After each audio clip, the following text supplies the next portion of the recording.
Now tuned into another edition of Wealthy Being Live.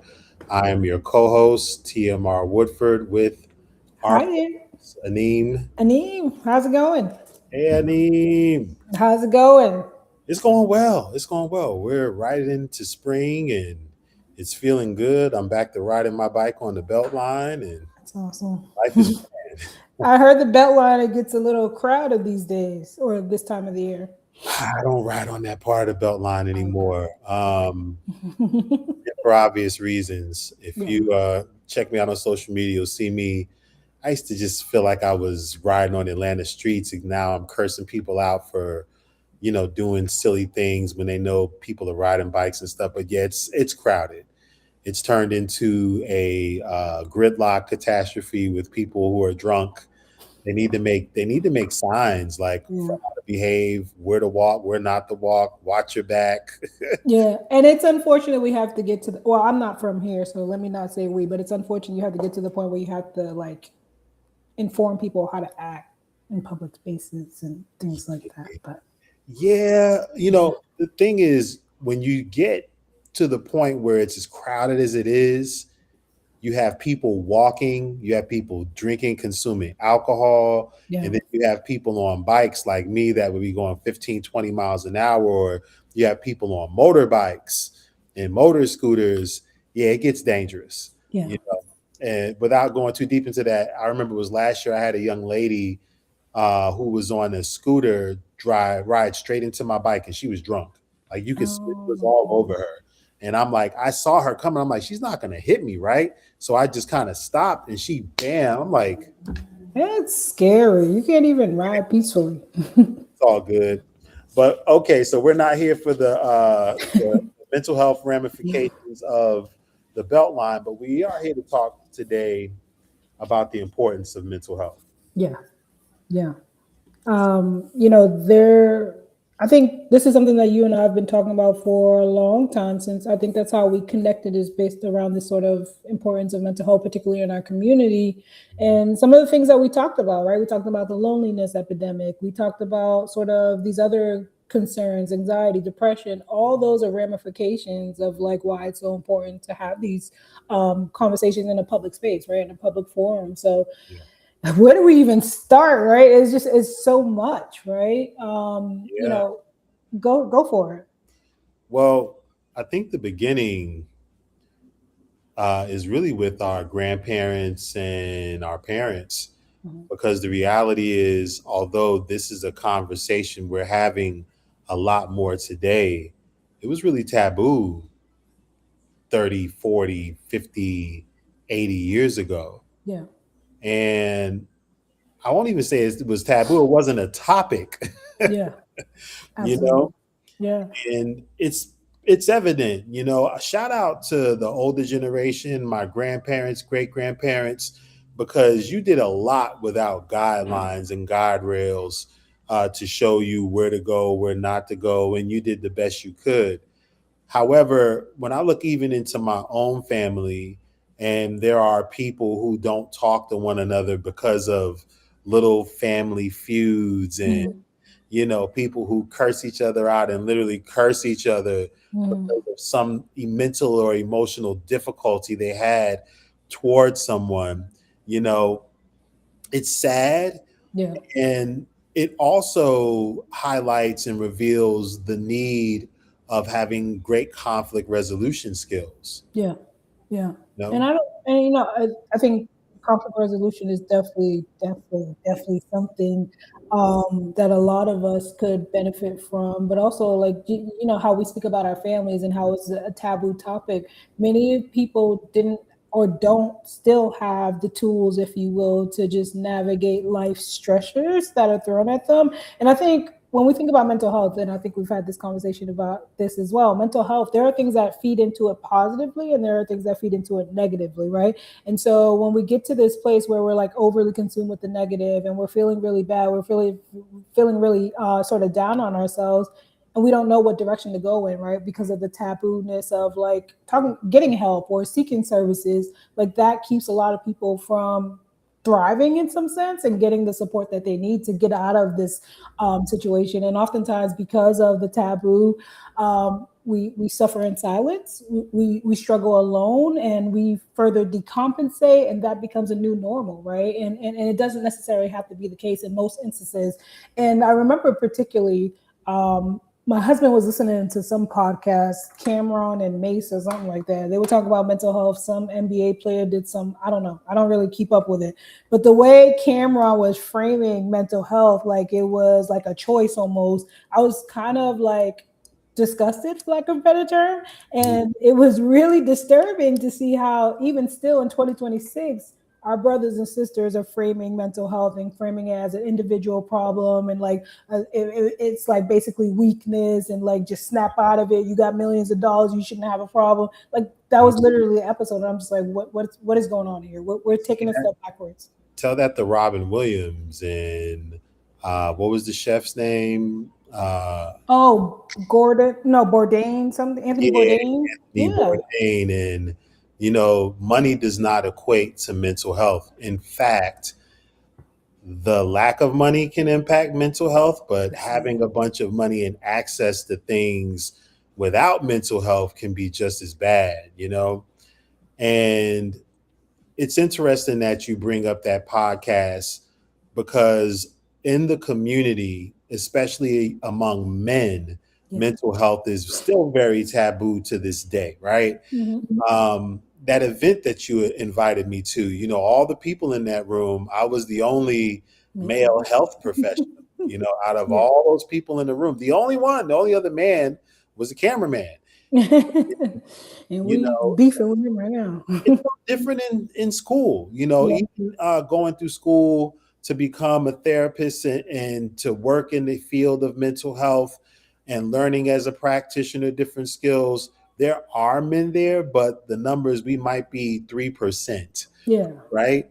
But that goes to show that men aren't as open to the idea of mental health. Yeah. Right. But the question is then why? Yeah.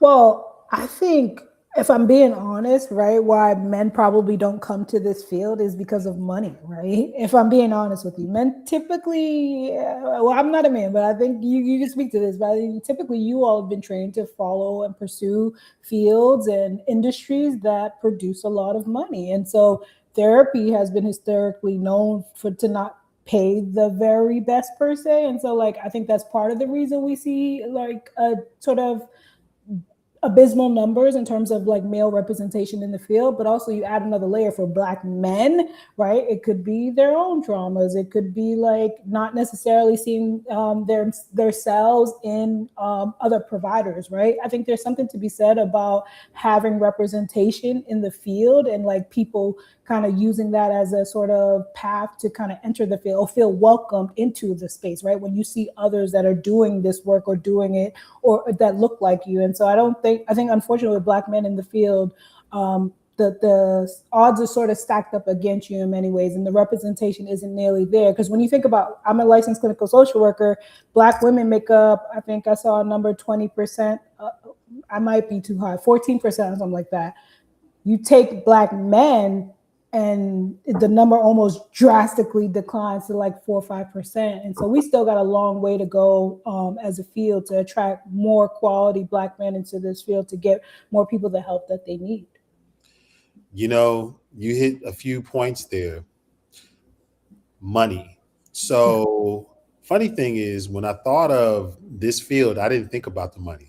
Really? What did you think about? Just helping people? Yeah, that was my main thought, was helping people. That's awesome. Coming from a background of business and financial systems, and as a business and financial professional, I saw there was a greater need for people to have ongoing mental health care.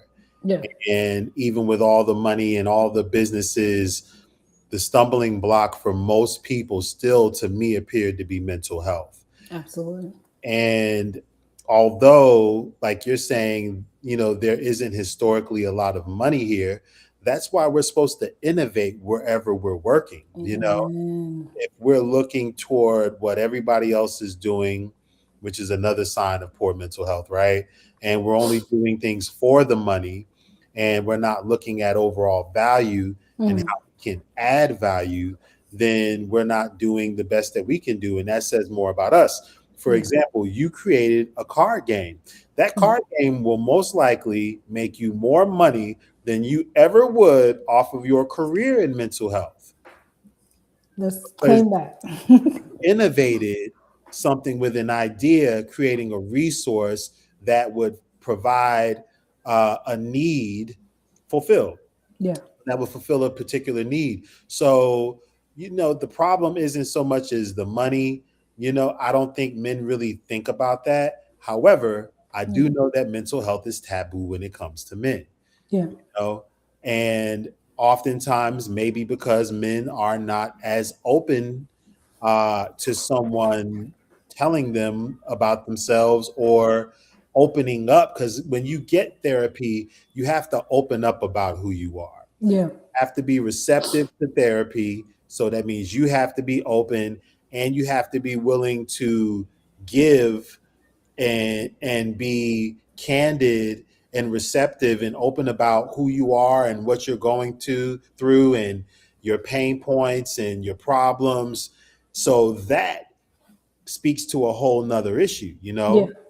Are we too macho? Are, That's exactly what I was going to say, right? Because what you're saying is making me think, because I read this weekend somewhere that the NFL is now requiring every player to be matched with a mental health professional, which I think is amazing. And I think we need to see more professional athletes and organizations, NBA, NFL, all those doing a similar thing. And I think it's important to highlight the number of suicides also. This particular past year has been a lot of unfortunate situations with a lot of NFL players. And I think a lot of it boils down to sort of manhood and the messages that you all receive around manhood and machismo and what it means to be a man, right? Because I think it's sort of the complete opposite of vulnerability, right? And you mentioned like being able to go to therapy, open up, and kind of like process some really difficult things, kind of view yourselves like in a way that you probably haven't done. So in order to do that, there's a level of vulnerability that needs to happen, right? There's a level of representation that needs to happen. And all these layers, I think, impact men. And again, I'm not a man, I am a woman. But I can't speak for y'all, but I think there's something to be said about the messages that you all receive early on about what it means to be a man, right? I did write a children's book about a young boy called Elijah. It was called Elijah Was Brave. And I wrote it because I was working in dialysis as a dialysis social worker back then. And part of the role as a dialysis social worker is to do like brief term, short term therapy with the clients in the clinic. And a lot of what I saw was like grown older men who were just like, really dismiss this idea that they had any mental health issues. They would really internalize or repress things. And so what I saw was like this trend about repressing, not talking about stuff, not getting your help. And then also when you think about like the progression of kidney failure and why you end up on dialysis, a lot of it's hypertension, unmanaged, right? Or unaddressed. A lot of it is like not taking care of your health in general. And so all these sort of layers gives you that representation. So I say all this to say that when I wrote Elijah Was Brave, it was to kind of address some of these earlier messages that men receive around being boys or being a man, right? It talks about like how you can address emotions in a safe way and still be, right, very much a boy. And so I think you can speak to this more than I can, but there's definitely some messages that you all receive that impact your ability to get or thrive rather in care sometimes.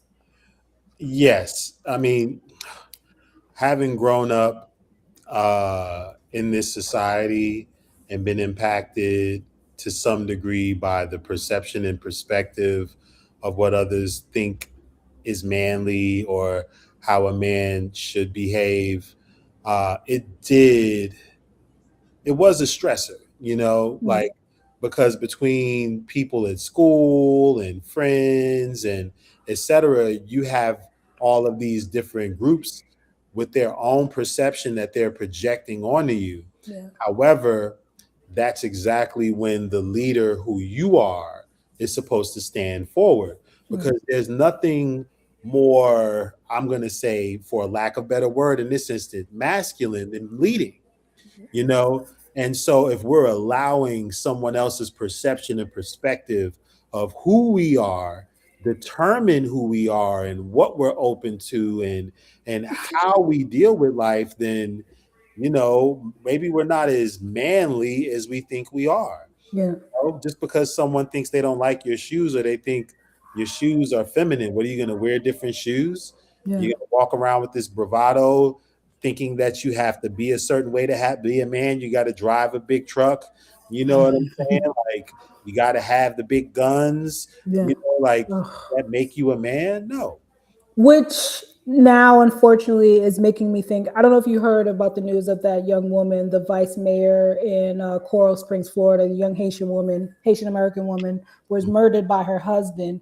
And, there's all this talk about what happened. And what I found myself on his Instagram page, and it was just like, it was very much the bravado, it was very much guns, it was very much sort of hyper masculinity. And so, like, these type of behaviors, when unchecked, result in situations like this. And some people might see this and say, oh, well, I mean, you're forcing it, that's extreme. No, it's not. This is why it's important, particularly for men, to address and talk about these type of things, right? Because when you're repressing or you're keeping things to yourself, or you think turning to the gun or turning to the whatever these outlets, these maladaptive outlets are, right? We talk a lot about maladaptive coping skills, and this isn't to pass judgment and say that you're wrong for coping in the way you do. It's just to say that there are better ways to cope, right? There are better ways to handle whatever you're dealing with. And unfortunately, we see things like domestic violence, right? We see things like violence in our communities that go unaddressed because of, I mean, if I'm being honest, like mental health issues or issues that could have been resolved through talking or getting professional support. And then unfortunately, that's the outcome, right? And I just want to give my condolences to Nancy and her family. That is just, it's just so unfortunate. But domestic violence is definitely one of the biggest issues that I see that come out of this sort of unaddressed mental health concerns, and for men, not just Black men, men in general, right? White men got issues too. They're causing violence and harm in their relationships and in their communities too. And it's just so layered, right? And that it just speaks to the reason why it's so important to get this sort of help sooner rather than later. Absolutely. And you're speaking to something that, from the perspective that I've always looked through, is it's a bit deeper, meaning at the end of the day, in order for us to be healthy mentally, we first have to know ourselves mentally, right? We have to understand how the mind works. We have to understand the integration of mind and emotions and feelings. And then we have to develop the capacity of being objective, you know, in order to really control ourselves. You can't control an emotion that you over identify with. I'm Mm, feeling this way. Now I behave this way. You're just controlled by a feeling. And once that mm, feeling that's fleeting leaves you, now you're sitting there feeling dumb and stuck, like, oh no, I didn't mean to do that. You yeah, know, yeah, knowing yourself, having great mental health, knowing that just because you feel a certain way doesn't mean you have to do that thing that you're feeling. You yeah, know, having control over your thoughts and your feelings, and also not having to behave in an aggressive or a violent manner, or reacting in a violent manner, whereas you can think to yourself, I'd love to slap you, and just sit there with a smile on your face. yeah. The biggest thing that's jumping in my head right now is like emotional regulation, right? Like emotional regulation is such an important skill for men, women, and everybody in between to have, because it's literally the difference between, like, yeah, I want to slap the heck out of this person across the table for me, but I'm gonna chill right now because I understand that I have probably a lot to lose, and like it's just not worth it at the end of the day, right? Versus like going ahead and just acting on your emotions or acting on how you're feeling at that given moment. And so, like, and again, this is not just on men, but it's like women as well. We have to learn this as well, because there have been instances. I saw a news report a couple months ago where a young woman was messing with a man. He was messing with another woman, and she killed the woman. And it's just like, right, like it is not worth it, right? And unfortunately, some of us, we carry that stuff on, like, yes, it's crazy, I'm crazy, like, get some help, right? Yeah, well, you just pointed out something that I think most of us have to digest. Whether you're male or female, being healthy mentally means that you are working on yourself. Yeah. It's You not are perfect. you're developing capacity. Yeah. And it's an ever evolving process. It's not something that's going to get done. Like, I'm not a perfect human. I'm a therapist. I'm not a perfect human at all. I will cuss somebody out like I cussed that dude out this morning by my video, right? I'm not a perfect person, and it's ever evolving. It takes work, it takes time, but you have to be willing to do this, right? Or commit to it to a certain level. And that's part of it too, because you always have these trends. My mental health journey, I'm in my mental health era, or I'm in this era. Yeah. Listen, to be healthy mentally means that we're committed long term, meaning the length of our lives, to improving our mental state and our ability to navigate the mental terrain, That's right? it. And there is no point of, oh, I've reached it. It's not like you're going for an NBA championship, Right. where you can get it, you did it, and now you can retire after a few times you did it. No, this is life. This is So life. the thing is, we don't frame things as all right, I have to commit to this, and I have to understand that I have to be patient with myself Yeah. in this ongoing process that will lead me to a road that gets me to optimal mental health. Yeah. No, it's not a overnight thing. It's not, oh, let me just look at this podcast or let me meditate and sit in this corner. No, it's an everyday thing. Yeah. It's Absolutely. being grounded enough to know that I have to be present enough to understand my thoughts and emotions and how they are interacting, and I'm interacting in this environment, so I can decide, okay, I need to remove myself because I'm not feeling this, or I don't need to be around you because I'm starting to feel upset. You bring out the worst in me. I probably Yeah, should. I should Yeah. probably just exit Yeah. until I learn how to control myself. And even then, I'm good, Yeah. on being around you.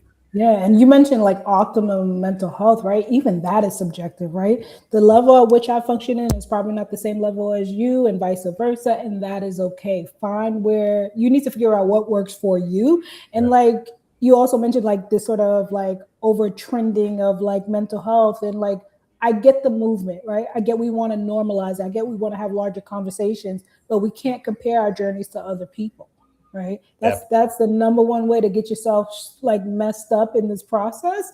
And I always say, like, you're running a race, it's you in that lane. The moment you look over, you lost, right? You lost yourself. You focus on other people when you need to focus on yourself. And so and that's not in a way to sort of like discourage people from building communities, because having a strong community is a strong part of this work. But it also is a lot of individual work that you have to sit with, and uncomfortable feelings, uncomfortable thoughts. And that's the beauty in therapy, right? I always say, like, I'm holding up a mirror to you, right? And in some ways, like, I'm forcing you to look at this thing that you and I created together based off what you told me to do. Like, I'm this artist, I brought it to life, and we're looking at this together. And for some people, it's going to be uncomfortable to look at that reality and be like, ooh, I can't believe I did that. It's okay. There's no shame here. How can we change this, right? How can we, what are some tweaks we need to make a little bit, or like, what are some, sudden or changes that we can do maybe in the next 60 days? That's the process, right? And that's why it's so important to have a therapist that you trust, right? That you feel safe with, that you feel like you're heard, that you feel like you're validated. All these things, or all these components really impact the dynamic of care that's delivered to people. That's right. And now we have to take up the armor of making mental health a requirement, because mental health, by having conversations like this, because ultimately our mental health dictates how we interact with every other aspect of life. And to be fair, we're multidimensional and multifaceted, So how I think and perceive my mind works, and how I deal with that is going to affect my mental health. But in the same way, how I perceive and think about my emotions affects my emotional health, and how I think of and perceive my integrity and my spirituality affects my spiritual health, and how I think about and perceive my physical body affects my physical health. So this is the gateway, right? So taking care of our mind, which is the top, it's the head, and the top of the pyramid literally is Mhm. going to trickle down in how we engage with everything else. Yeah, And if we're not making that a priority, then we are looking and awaiting, we're looking for and setting ourselves up for a disaster. absolutely, You know? absolutely. So It, go ahead. go ahead. No, I was going to say that it's very clear that the mind and the body, treating them together is very important. I think for too long in our society and westernized medicine, we treat them as sort of isolated models when, like, in fact, you just represented how it's all interrelated, right? My feelings impact my mood, then they impact my behavior, then impact my health. Like, it's all interrelated. And so there needs to be a shift where we prioritize both our physical and our mental together. It's not one or the other. It's not one's more important. It's like, it's this thing that we need to sort of equally value in order to thrive, or in order to have sort of this level of functioning that works for us in this crazy, crazy world that we live in. And I think we're moving toward that. We're seeing the movement there. And unfortunately, like most things that we see in media, it's becoming trendy. But the Mm, truth is, we are multi-dimensional, multifaceted people. And if we take a step back and we honor the many dimensions that make us up, then we will have more patience with ourselves. And then we will expect that we have to put more time and attention and effort into those different areas of life that impact who we are, and those different areas that impact our emotional, mental, physical, spiritual, communal, yeah, well-being. And that's why Wealthy Being was created, because wealth is literally something that is holistic. It's not yeah. about, and it's not about limitations, because we often limit, oh, mental health, I just know who I am. Well, know who you're becoming.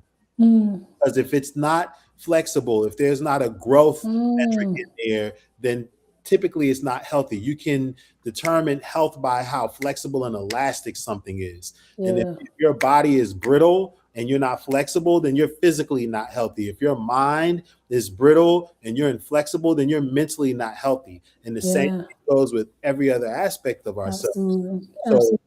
we're going to take this march, and I think this is one of those ongoing conversations. Yeah, We're going to have the importance of mental health and drilling down on this and making sure it's at the forefront and not a trend. This has, absolutely. this has to be our ongoing. Yeah, And I know we're out of time, we're out of time. uh, But but thank we'll you, be back. Tiffany. Yeah, Thank you. What was it? Wealthy Waves. Hey, hey, girl. Thank yeah. you for hanging out with us this afternoon. Catch us every Monday, 1 p.m. Eastern Standard Time here, live, having these conversations. And can't wait to see you next time. Until next time, I'm TMR Woodford. I'm Anine. We'll see you